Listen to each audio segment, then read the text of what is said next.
नमस्कार, आप देख रहे हैं BG live news national digital media और मैं हूं विशाल रंगा। आपको बता दें कि इन दिनों बिहार में जो है धर्म को लेकर जो बिहार सरकार के मंत्री हैं, शिक्षा मंत्री, विवादित बयान दे दिए हैं कि रामचरितमानस को लेकर प्रकरण चल रहा है, मीडिया सुर्खी बटोर रहे हैं। तो जो उसी में ये शिक्षा मंत्री की जीभ काटने के बाद साधु संत समाज बोल रहे हैं। तो अभी हम जो है बख्तियारपुर के जो परमहंस आश्रम रानी सराय ठाकुरबाड़ी जो है वहाँ पे है, और वहाँ अभी जो हमारे साथ है विश्व गुरु स्वामी अर्गानंद जी महाराज के बहुत ही नज़दीक, बहुत ही प्रेमी शिष्य में गिनती आते हैं, वो उनका है। तो उनका इस जो अभी जो मामला चल रहा है रामचरितमानस को लेकर, इनका क्या विचार है, तो इनसे कुछ सवाल है। उन सवाल पे इनसे जानते हैं कि क्या शिक्षा मंत्री जी ने जो बयान दिया है, क्या ये बयान देना चाहिए। महाराज जी, सबसे पहले तो आपको हमारे बीजी लाइव में स्वागत है। हमारे दर्शकों को कुछ कहिए। धन्यवाद। नेताजी लोग तो रोज कोई न कोई बयान देते ही रहते हैं, और हम लोग ऐसे बयानों से कोई मतलब नहीं रखते हैं, क्योंकि नेताजी का विषय क्षेत्र अलग है और हम संतों का विषय क्षेत्र अलग है। लेकिन यह बयान उन्होंने भारत के सबसे पवित्र ग्रंथ श्री रामचरितमानस के ऊपर दिया है, इसलिए यह मेरे विषय क्षेत्र की वस्तु आ जाती है। तो इसलिए मैं इस पर दो शब्द बताना चाहूँगा। सबसे पहले तो मैं यह बता दूं कि यह कोई विवादित बयान नहीं है। ये उनके बुद्धि जितना धर्म को समझ रही थी उस हिसाब से उन्होंने अपने भावना को रखा है। तो शिक्षा मंत्री जी ने एक सभा को संबोधित करते हुए नालंदा में कुछ बातें रखी, जिसको आप लोग मीडिया वाले लोग विवादित कह के हाईलाइट कर दिए। और मतलब कि वो बात यह थी कि उन्होंने रामचरितमानस के उत्तर कांड में एक प्रसंग है कागभुसुंडी जी गरुण जी संवाद, उसी प्रसंग के दो चौपाइयों का जिक्र किया, और जिक्र करते हुए उन्होंने कहा कि ये चौपाइयाँ समाज में विभेद डालती। तो समाज में रामचरितमानस विभेद नहीं डालता है। हमें और आपको समझने के दृष्टिकोण, हम उसको समझ नहीं पाते, इसलिए लगता है कि विभेद है। दोहा संख्या 105 ख का एक चौपाई उन्होंने पढ़ा कि हर कहूँ हरि सेवक गुरु कहूँ, सुनि खगनाथ हृदय मम दहूँ, अधम जाति में विद्या पाए, भयहु जथा अहि दूध पियाए। ये गोस्वामी तुलसीदास जी गरुण जी को श्रोता बना करके और कागभुसुंडी जी को वक्ता बना करके यह कह रहे हैं। कागभुसुंडी जी अपने पूर्व जन्म की कथा सुनाते हुए गरुण जी को कहते हैं कि मैं अधम था। अधम का मतलब कोई जो बाहरी जातियां हैं यह नहीं है, जैसे बाहर में चमार, दुसाध, डोम, कलवार, धोबी, मुसहर, पासी, राजपूत, ब्राह्मण, ये जातियां नहीं हैं। मानस की या गीता की जो जातियां हैं, जो वर्ण हैं, यह साधनात्मक जाति है। मतलब के जैसे शूद्र मतलब कोई जात विशेष नहीं, शूद्र मतलब होता है अल्पज्ञ। जैसे वैश्य मतलब कोई जात विशेष नहीं, वैश्य माने साधना की आपको जानकारी हो गई, आप वैश्य हो गए। साधना में आप एंट्री मारे, भक्ति भजन करने लगे, आप शूद्र हैं।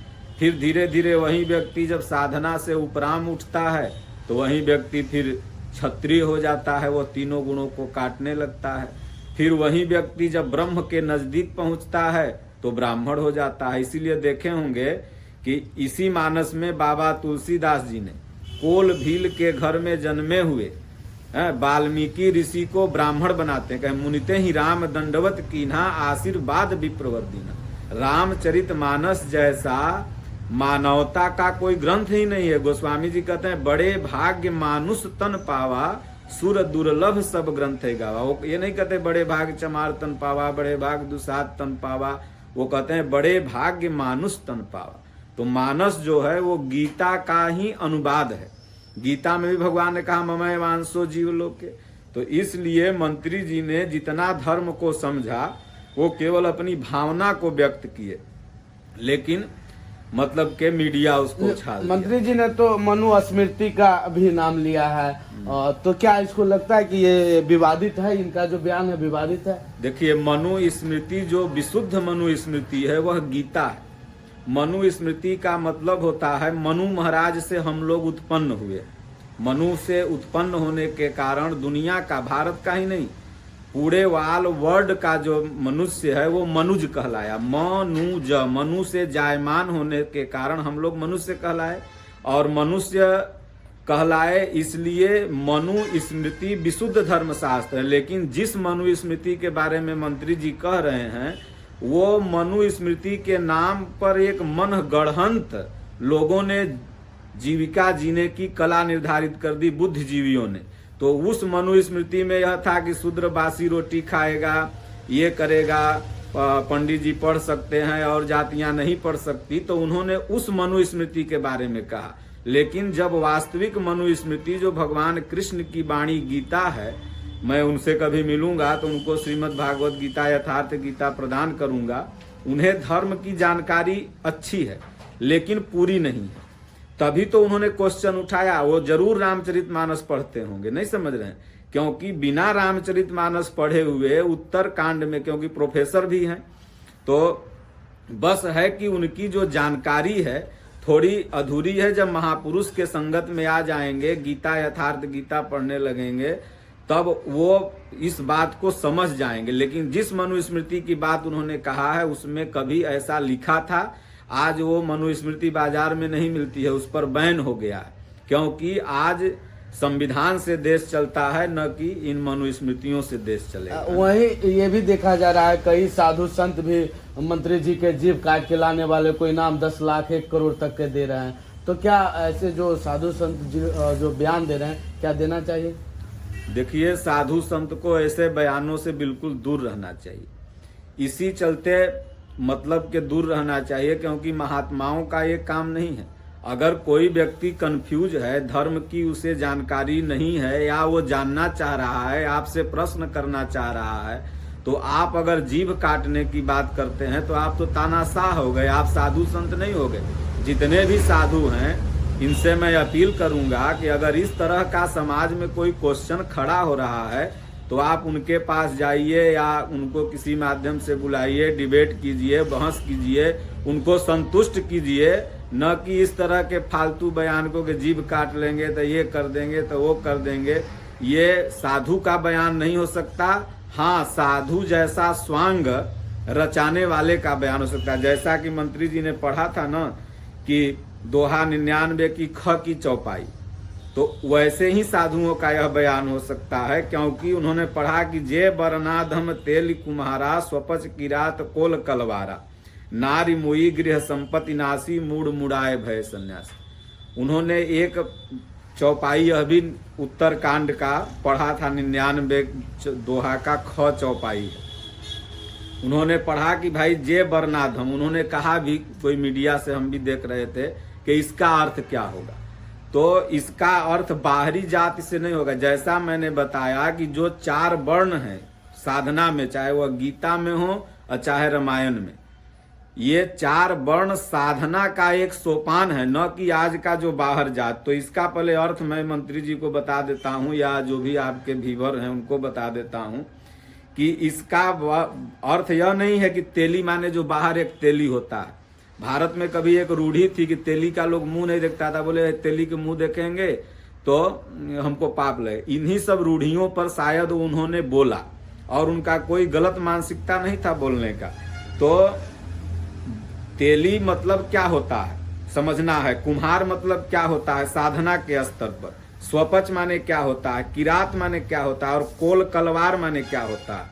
तो तेली मतलब तेली वह है शूद्र से नीचे। अब शूद्र माने फिर नहीं है समझना है कि शूद्र माने दुसाध चमार पासवान कोई नीच जात जो हमारे भारत में है। ये जातियां तो 1000 वर्ष पहले नहीं थी, 500-1000 वर्ष पहले नहीं थी। 1000 वर्ष पहले यक्ष, किन्नर, नाग, नर, ये सब जातियां थी। देखिए, अर्जुन ने यक्ष कन्या से विवाह किया, नाग कन्या से विवाह किया। हनुमान जी को लोग बानर कहता था, तो क्या बानर जाति है, वो पुरुष थे।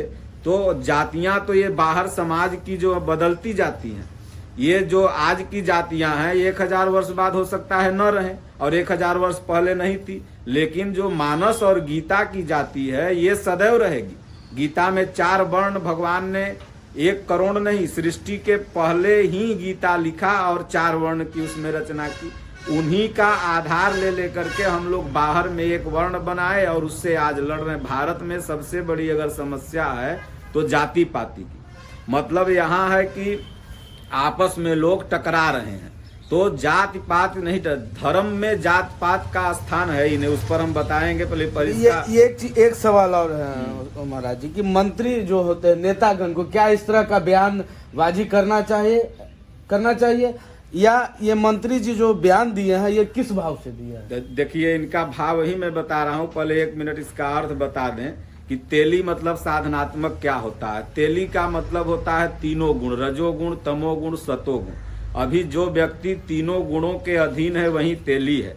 कुम्हार का मतलब होता है ये जो बाहर की जातियां हैं, ये नहीं जो पूर्वा गढ़ती हैं या ये सब नहीं। कुम्हार का मतलब है जो अभी कामनाओं का हार बनाया हुआ है, अपने ये कामना पूरी हो जाए, वो कामना पूरी हो जाए। स्वपच का मतलब जो बार बार 84 लाख योनि में जन्म रहा है, पच रहा है, मर रहा है।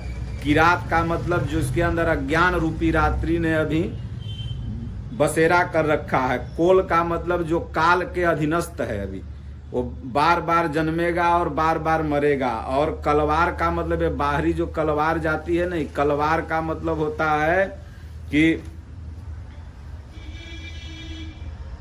काल के मुंह में वो व्यक्ति आज नहीं तो कल जाएगा, उसका ऐसा कार्य है। तो ये क्या नाम है, जे वर्णाधम तेल कुमारा स्वपच किरात कोल कलवारा नारी मोई गृह संपत्ति नासी मूड मुड़ाए भय संन्यास। अभी इनके अंदर भजन भाव है नहीं, केवल मतलब के माया के अधीनस्थ हैं, किरात हैं, काल के अधीन हैं, तीनों गुणों के बस में हैं। और जब नारी मर जाती है, घर में कुछ नहीं देखे तो अपना साधु बन गए, बाबा बन गए और ठगने लगे। और इसी तरह की जीभ काटने की बात, तो ये करने की बात, तो वो करने की बात करने लगते हैं। ये नहीं कि भाई वो जाएं, उनसे मिलें, उनको पर्सनल रूप से समझाएं। अगर उनको धर्म, अर्जुन से भगवान ने कहा कि अर्जुन तुम्हारे मन में जो संदेह हो उसे तुम पूछो, मैं बताऊंगा। तो जब अर्जुन ने भगवान से कुछ बात पूछी, संदेह प्रकट किया, तो भगवान ने उसका उत्तर दिया। तो संतों का भी यही काम होना चाहिए। अगर ये भी सनातन धर्म को मानने वाले हैं मंत्री जी, और अगर सनातन धर्म को नहीं मानते तो उत्तरकांड तक पहुंच ही नहीं पाते। रामायण जरूर पढ़ते होंगे, प्रोफेसर भी हैं। तो इसलिए अगर इनके मन में कंफ्यूजन है तो हमें और आपको बताना चाहिए, न कि इस तरह का फालतू बयान देना चाहिए। और नेताजी को पूरी बात जाने हुए जो इन्होंने बयान दिया, ये गलत किया। कोई महापुरुष से संपर्क साध करके किसी भी समझ जो नहीं आ रहा है दोहा चौपाई समझ में, मानस कई लोग तो बर्खास्त करने की मांग कर रहे हैं। वहीं जदयू के जो है प्रवक्ता, राष्ट्रीय अध्यक्ष जदयू के प्रवक्ता, कल देखा गया कि वहां हनुमान मंदिर के पास रामचरितमानस लेकर पढ़ने लगे और दबाव बना रहे हैं कि आप माफी मांगे। इस तरह का भी बात, अभी राजनीतिकरण भी हो रहा है। ये सब तो उन लोगों के विषय की चीज है, लेकिन ये कोई बहुत बड़ा अपराध नहीं है कि मतलब किसी को बर्खास्त कर दिया जाए। मानस का मैं भी सम्मान करता हूँ, मंत्री जी भी सम्मान करते होंगे।